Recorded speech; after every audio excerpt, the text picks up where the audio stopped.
We look forward to next season. I was just talking to, I guess as I was talking to the other table, I feel like I'm cheating on my show. We are pulling out all the stops. I mean, I think every character, especially Pete and Micah, are going to go on a great journey together in these last 6 episodes, and it's gonna culminate beautifully for every character. I think the season finale is going to have. I mean, the season finale has like 6 episodes in it because we had these 6 stories and we wanted to do them all, and we thought we were going to get 13 and we only got 6, so we crammed all 5 of the last stories into the last episode. So it's really going to be full. It's it's essentially a clip show with clips you've never seen. So are you promising fans real closure to each character? Every character will get. They will be satisfied. Every character will find. You'll find out something new and interesting about them, something you didn't know. You'll find out. Every character will find some sort of satisfaction, and it will also be incredibly sad and incredibly joyous. And it'll be we're going to go everywhere we can go. And the last 6 episodes we're going to have.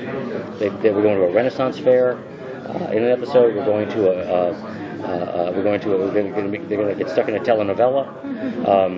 We're going to have, and we've got a lot, and there's a big bad coming back that no one will expect. That we're going to surprise everybody with a big bad. You'll find out in the first episode. And But yay. I can't tell you. How do you feel knowing that this is the end for you? And then what's next? Very sad. What's next for me? Mm-hmm. I don't know. With all the success of Sharknado, I thought I would do Shih Tsunami. It's a wall of Shih Tzus that overtakes San Diego. People are walking around on stumps because their ankles get all bitten up by the Shih Tzus. Don't joke about that because Mark. I have the outline in my drawer. I'm ready to go. And I'm going to do an hour-long lesbian drama called Helix to go with Helix. And nice. I thought it was clever. It's a thinker. It's a thinker. Yeah. Okay. Yeah. You know what? I think Kickstarters for movies and TV shows is a dangerous precedent that we need to stop. Don't give the studios an excuse not to spend their money. They will take your money any day. They'll be happy to take it. We've got. It was incredibly sad. I love this show. This is probably my favorite job I've ever had. Because, at the beginning, because it wasn't my baby, I wasn't so attached to it that any note I got or any change I got would tear me apart. I would go, oh, okay, I can do that. You want it to be this? We can go that direction, this direction. So that was fun, and I fell in love with the cast. I fell in love with the crew. Toronto's a great place to shoot because the locations are fantastic, and the crew's amazing.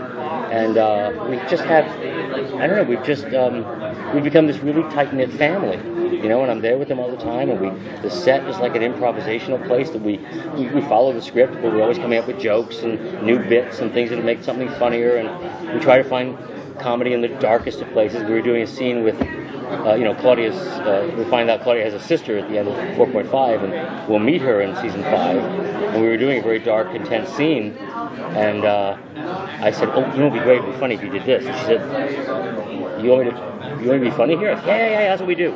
We do a joke in the darkest of moments. In the darkest of most dire moments, when you think it's all going to fall apart, we find humor. Not a joke, not a, waka tell a joke, but a moment that the audience can laugh at. Because to me, that's what makes it fun to watch.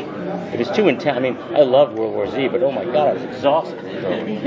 Holy cow, that show needed a dinner scene where they could just talk. And I could breathe for a minute. I needed a massage afterwards.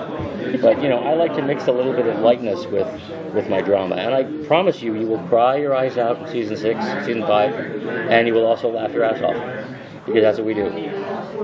So you're going to go above and beyond with the artifacts for the last 6 episodes, like even bigger, more elaborate? The artifacts, the stories are big and elaborate. The artifacts are always what the artifacts are, Right. They're not, like we have, Ben, I just told Ben Rabb, one of my writers, has been pitching Hiram Abiff's setting maul, which is a mason's hammer, basically, for 5 years, and we're finally using it in an episode. So, but it's a cool artifact, but it's not, you don't go, oh my God, wow. But the story around it is what's fascinating to me. To me, it's the stories that these engender, not, in the last episode, as I mentioned, we're doing a bunch of different stories. The artifacts almost don't have anything to do, yes, the artifacts are important, but we come in at the peak moment of each story.